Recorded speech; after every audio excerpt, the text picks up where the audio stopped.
Hey all, and welcome back to the finale of HFC's Mario event, with the conclusion of Super Mario Bros. 3.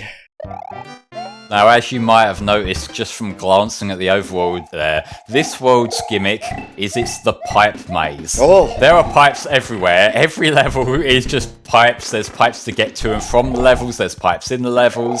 It's like they decided to commit to the bit here. What the Mario Bros. Arcade is going on here? They're plumbers. It's a fitting aesthetic, but still. Do you think this is where they go when they die? Is it like Plumber Valhalla? Were you a good plumber, or you go to plumber heaven? As we previously established, St. Peter will judge you. Whether he judges you on the quality of your work, that's to be seen. No, he judges them on that short period during the Wii U era where Nintendo said, no, they're not plumbers anymore. That was fucking strange. It was. Nintendo just says shit, really. Like how Mario and Peach are friends, but in the Galaxy movie, and I guess the first one, there's like a romantic angle. Well, I suppose like that could be like different continuities and whatnot, but like still, there's very much an implied romantic undertone, even if they're not going to dwell on it. So yeah, that is just Nintendo. Like every now and then they feel the need to arbitrarily like wipe the slate clean with their characterization, which really doesn't make sense. Because the thing with Mario's characterization is that even at his most like interesting, when they're still trying to do things with him, he's still a very accessible character. Like he's still open enough of a character, like design and writing wise, that you can still project what you want onto him. Yeah. It's like there's really no need to scale him back any more than they already have. Like, if you don't want him to have red overalls, get a Fire Flower. White overalls. If you don't want to fight Bowser, there's plenty of games where Bowser isn't even in it. If you're scared of Italians, just pretend he's English.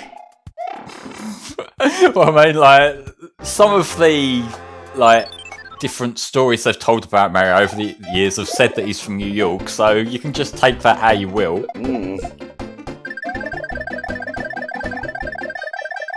Mario? Where are you? Where you gone, mate?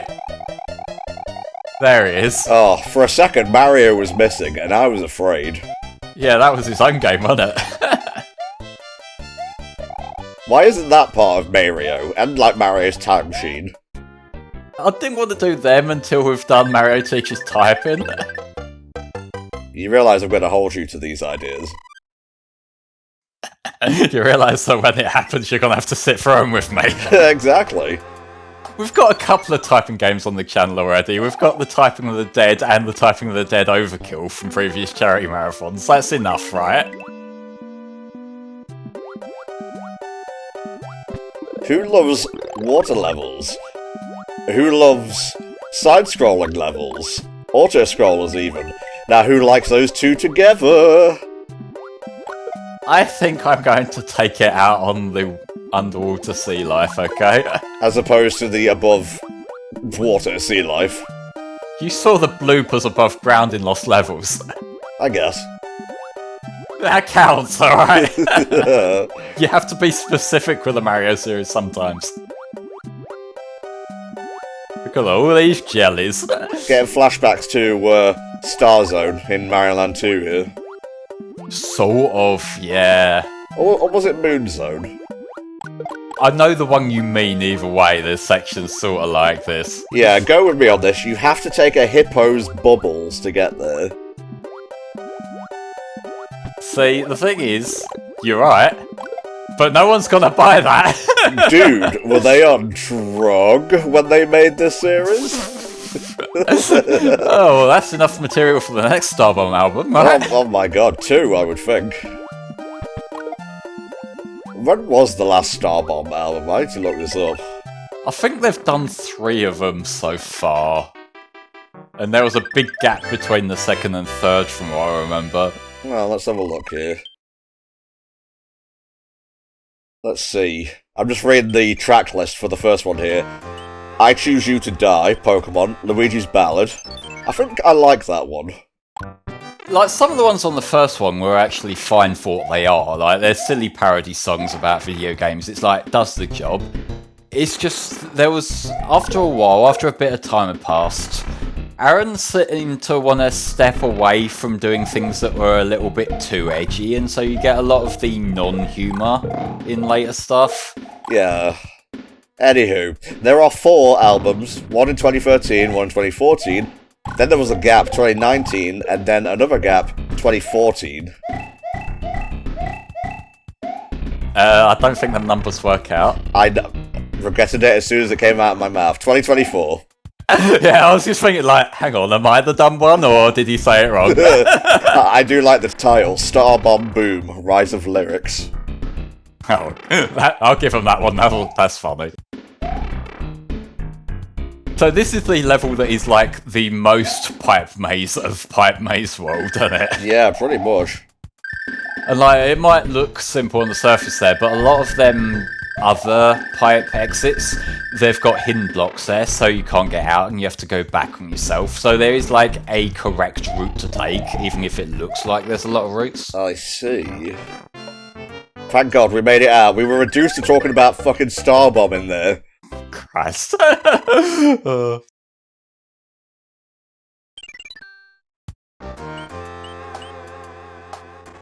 Working my way across the other pipe maze, which is the overworld itself. Yeah.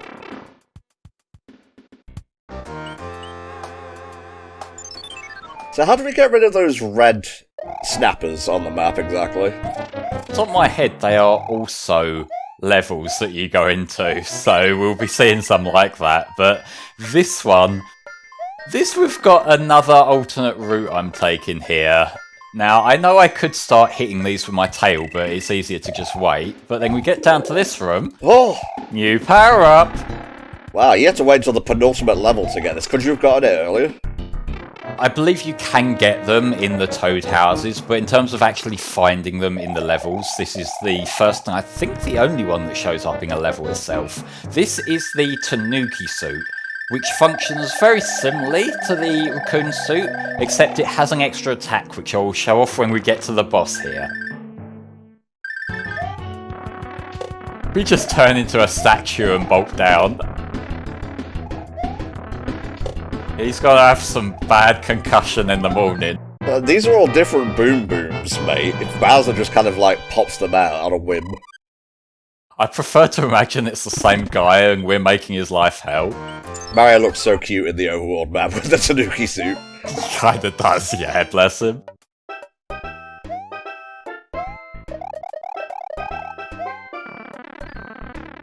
It can also help you in situations like this where I have no sense of timing, and so it protects me in case I land on plants. Indeed. I don't think it will save you if you fall into a bottomless pit, but everything else you're golden. No, if you use it over a pit, it just makes the fall even more insulting. Alright, there you go, we got rid of the plant there. I'm not going that way, but we got rid of the plant there. We're going after all levels, it's fun. I said I'd show off all levels. I realised that didn't necessarily mean I was showing off all levels, since I flew over like half of them, but you get the general idea. I do love how you can literally, like, walk through vast swaths of the game, but it's not, like, super obvious. You do have to know a few of the tricks in order to do it. It's the sort of thing that it doesn't reduce the intended difficulty of the game, but it's like a reward for experienced players who do go out of their way to look for things that they can then play it more quickly and more efficiently. Like, I think you can break rocks to reveal new paths on certain maps, can't you? I believe so, yeah, and like that's one of the things that the hammer comes in handy for. And same with like the clouds, I want to say. You can use the cloud and to like get past certain areas. But while we're in this level here, this particular gimmick, this reminds me of a gimmick that was, I want to say in Mega Man X2, but I specifically remember it from Mega Man Extreme on the Game Boy. Because there was a level that used that like in one of these Sigma stages, or I think it's called the Computer Core in that game, where you were just sort of going up and all around the level on these platforms that you could adjust the direction of. And it was fun the first time, but because that game makes you play through the Computer Core twice, to get to the true ending, it sort of outstayed its welcome a bit. I've noticed we talk about Mega Man a lot in these Mario playthroughs. Is it just because he's, like, adjacent, platformer-wise? It's because when it comes to video games, the three things I know are Sonic, Pokemon, and Mega Man. And so if something else is put in front of me, like Mario, I sort of have to relate it back to one of the things I do know. Understandable, mate. I too have hyperfixations. Yeah, that's one of the symptoms, isn't it? Yeah, sure is. Oh, God. I like the gimmick of that there, where you have to get the invincibilities to keep going. It's a lot harder than it looks, because the timing, it just goes that... It's just that little bit quicker than you might expect, and sometimes you are just relying on those awkward extra couple of frames after the music stops of invincibility just to save yourself. Mm-hmm. Which for a normal person who isn't obsessed with getting the entire game down with no damage, it's not a problem, you just tank the hit and get it, but for me... I have to be very careful. You know how they have, like... What's the word I'm looking for here? Performance options in new games? Like, you can have performance mode, which prioritizes frame rate, or you can have visual mode, which, you know, prioritizes picture quality. They should include a flame mode, where everything is a one-hit death. Well, some games do have that, and I kind of feel like it's the sort of thing that I wish more games would lean into, like, rewarding you for. Like, I remember when, like, Sonic Generations came out, and one of the problems I have with that is that I remember thinking, like, the S ranks are, like, almost insultingly easy. Like, as long as you don't die, you've basically got an S rank. And I was kind of thinking, like, it would probably be a good balance if there was like you don't take damage and you beat a certain time to qualify for S. I think that would be like a fair way of making it like achievable, but not like just handing it out to anyone. Yeah, I feel like Sonic levels in general should score mostly by time, because, like, it's very easy to get rings, almost insultingly easy, because, you know, without rings you die. And score-wise, I don't know, that always just felt like more of a Mario thing. I think the thing that, like, throws off quite a few Sonic games in terms of, like, the scoring is enemy score. Because you have games like 06 where there's some levels in that game where, like, even if you're playing absolute dog shit, it takes you 20 minutes and you die a bunch. As long as you beat the mandatory enemies and, like, you don't, like, die within the last minute, you've got an S just by the enemy score alone. And it's like, the game's built around you having to fight enemies, so, like, that's just a regular run. That's not a special, like, skill run. That's just playing the game as intended. Hey, some of the enemies are, like, 3 meters away, dude. Some of the enemies require you press the A button 5 times instead of 2. Sweet, yeah, especially in the case of 06, Jesus. Yeah, because, like, you can tell that, like, they sort of had something going with, like, Heroes and Shadow, that even if I'm not keen on, like, the health bar enemies, I got the idea was, like, to make use of those respective games' gimmicks, like the power characters in Heroes or the guns in Shadow. But when you take the power characters and the guns away, you're just spamming the homing attack. Like, that's basically what the combat in Sonic 06 is. I don't think we've talked about it yet, but this was the first game to bring in the Dry Bones, which are another enemy that would stick around in the Mario series for years and years to come. I know they're meant to be like Koopa Troopers, but dead, but here they always just kind of looked more bird-like to me. I guess there's that sort of, like, they've got a bird-shaped skeleton thing going on, which, like, I can kind of see it, but, you know, they're dead Koopas. It does make you wonder if Koopa Troopers can actually make it to the afterlife, though, because that seems like an awful purgatory. I know. Once you team up with Bowser, you're just damned for eternity. I mean, like, fucking hell is preferable to that, come on. I believe you mean the underwear. It's canon. There is a Mario afterlife. Where does the name the Mario underwear come from, though? No, the underwear. It's a place in Super Paper Mario. Oh, okay. But. It's Yoshi. Yep, we get a bit of an early preview of Yoshi here. I believe that's actually his Yoshi's Island sprite, which wasn't out yet at the time this came out. It's close. I don't think it's exact. Well, I mean, they were still adapting it to be the king talking, which I don't think he needed that animation necessarily in Yoshi's Island, but you know. It kind of looked like a frog's sack extending and whatnot. Yeah, a little bit. Alright, so we're coming up on, I believe, the final Koopaling here. After that, it's Bowser, baby, and they've saved the best and my favourite Koopaling for last.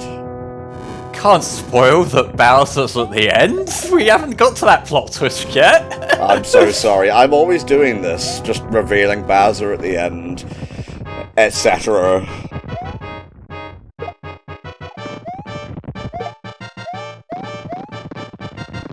See, this is what I mean about these guys being really awkward, and I don't really know what they were trying to get you to do with that screw section there, because, like, you could unscrew it and use it as a platform on the left, but by the time you've done that, the screen will have moved so far across that you won't be able to. These are just things I don't think about when playing Mario. I go bing, I go bing, I go wahoo, and the job is a gun. You can actually play better at the game if you say bing bing wahoo out loud in time for Mario's jumping. It's like an early extra feature they added in. It is. You know, the NES, the Japanese one, the Famicom, if you will, had the microphone. Yeah, and then you get to the new games, and that's the sole reason the DS had a mic built in. It's so funny how the DS mic works in that, even though like it can record audio, a lot of the games that used it, it was literally just a binary on or off thing, like you could make any noise at all. And some games would try to dress it up. Like I remember Guitar Hero on Tour, they told you, I think it was in the instruction manual, they said that like in order to use star power, you should shout rock on into the mic. Jesus. You didn't have to say that, you could just yell anything. Anyway, that was Ludwig von Koopa. He's apparently the smartest of all the Koopalings, but I think we beat him the fastest there. He had the wily hair, so yeah, I'll say it's the smart one. He would later have his trademark blue hair, but not so much here. God, that's a cool helmet. Well, I didn't realise this was Viking land. Please tell me your name, kind raccoon. Well, you see, this is the world of Minnesota. Oh! It's Bowser, it's the king of the Koopa. Oh my god, just one Koopa. Just one. One particular Koopa still follows the monarchy, everyone else has moved on. Oh, I guess St. Peter judged us unworthy.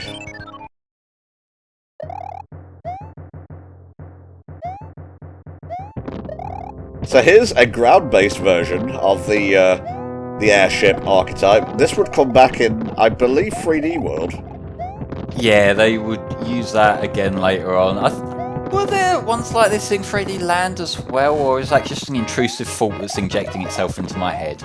I honestly can't recall. Why don't you all go watch the HFC playthrough of 3D Land with adblocker turned off, maybe pledge to the HFC Patreon, and then come back and tell us, and I probably won't read it. You still got this shilling thing down, you know, you haven't lost it, Tom. Thank you. I gotta be good at one thing, I guess. Look, it's an auto-scroller, you can fill it with whatever commentary you want, I don't think anyone will care. It is a little bit sad that the background isn't hellish. I do think that, although I said in an earlier part, I really do like how this game got adapted for All Stars and the new visual style, I think the Bowser's Castle area at the end here did get a bit of a downgrade, and that's mainly because through most of these levels, it just had a solid black background, and so it just made it feel that much more foreboding than it does here. Yeah, I agree there. Because, like, this still does look nice, and it's a very fitting background they've got going on, even with the, like, volcano area that we just drove past. But, like, you know, sometimes less is more with this kind of thing, and when it's, like, meant to be dark, foreboding enemy territories, I think that's one of those places. Why would you leave a Boomerang Bro in charge of an entire, like, army? Bowser just can't be asked, and he's just delegating everything now. Well, I guess he did just lose a platoon of children, so, you know, his ranks are a little bit thinned out. I wouldn't be surprised if parts of the armory are just like a tax write-off. So he's like just letting the incompetent staff handle some of them is like just controlled losses. Oh, I think that's satire. That's literally how big tech works, that's how Hollywood works, that's how a lot of big industry works. And that's how Mario Bros works. I don't know, Mario has a real job. Mario's a plumber. I don't think he's doing dirty shit like this. I did like how the more recent Mario movies put an emphasis on them actually doing plumbing work. Like, the reason they meet up with Yoshi in the first place is because they go to Toast Arena to actually unplug a pipe. Oh, that's cool. Like I was saying about how I like Mario being this kind of relatable character that people can, like, self-insert onto to a degree and, like, just connect to. I think him having a normal job, like being a plumber, is a very big part of that, and that's another reason why I thought it was a bit disappointing that they tried to downplay it for a while. Yeah. It was a weird time for Nintendo. They had a bit of an identity crisis. I think that they were very overconfident coming off of the Wii, which was just printing money. They were very content to do the bare minimum going into their next system, and that led to a lot of these decisions of, like, you know, well, we don't really have to worry too much about establishing these characters because, you know, it's like people are going to buy it for the games because it's the games that sell. And, like, for a lot of the time, that has worked for them. But the thing with the Wii U is that it wasn't this instant money printer like the Wii was, so it kind of needed something else to compensate, and they just didn't have that. No.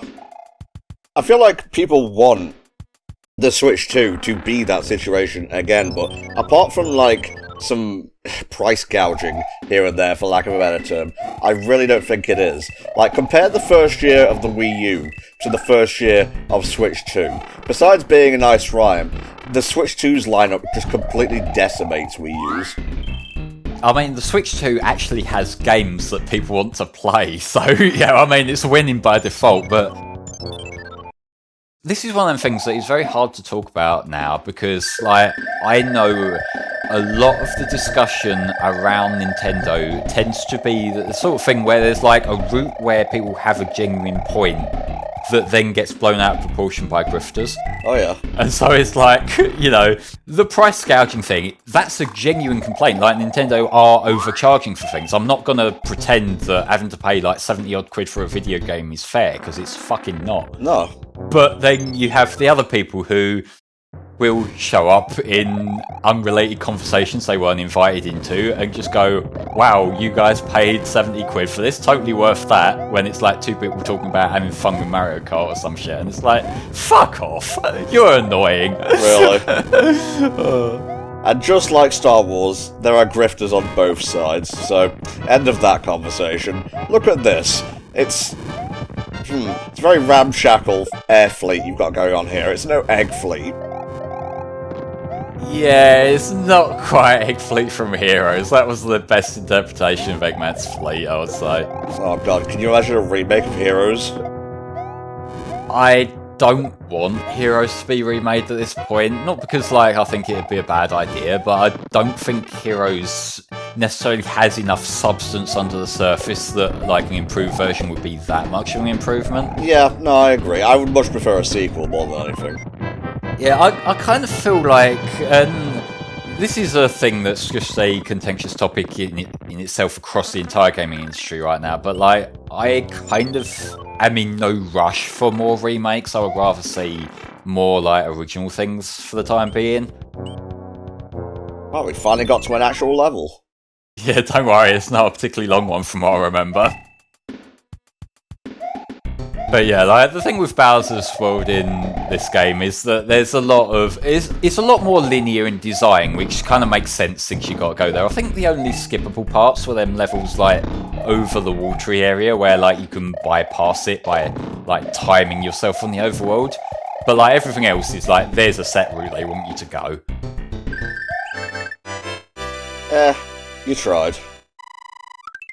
I still got one up. That's something, right? All you need is 2 more 1-ups, and you have the perfect number. 5 more 1-ups, let's go. Oh. See, this is a level with like a darker background that I think works really well in 16-bit. Yeah. Shame we're not seeing it because I'm going straight down. The whole, like, yellow with dark, starry background just reminds me of World, honestly. Oh well, what a nerd talking about colour theory. I deserve that.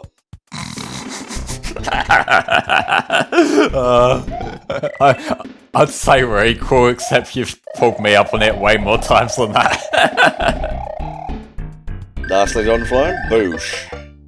Yep, that could have gone really horribly at the end there, but thankfully I was just a couple of pixels in the clear. Hell yes.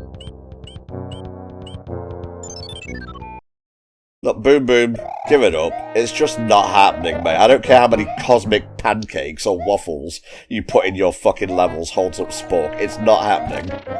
Yeah, okay, but the thing is, Boom Boom wants to keep his job, so he's got to make himself look busy. Ugh.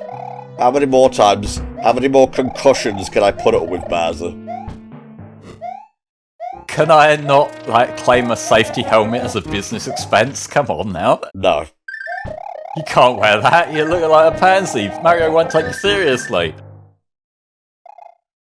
You think Bowser offers job benefits? Actually, he probably does, because all of his guys don't really have much bad to say about Bowser for the most part. I mean, what other employer is there that they can go to? Let me have a think. Well, then with the X-Nauts, emphasis on was. Yeah, there, you're demonstrating the problem. Cackletta, oh, nope, she's gone as well. Forful, nope, he's gone as well. It's fucking everyone, like, unless, like, fucking Mario himself wants to take someone on as labourers or something. I think it would be interesting to play a non-Donkey Kong game that featured Mario as the antagonist. I suppose you could do that. Like, I'm saying that because I want a game where you play as Bowser. Like, I think that's kind of obvious, but still. The most you're gonna get is Bowser's inside story. Yeah, which I haven't got around to that yet, but you know, I have something to look forward to. There you go. And I also have Mario Kart and Smash, but you know. Of course, of course.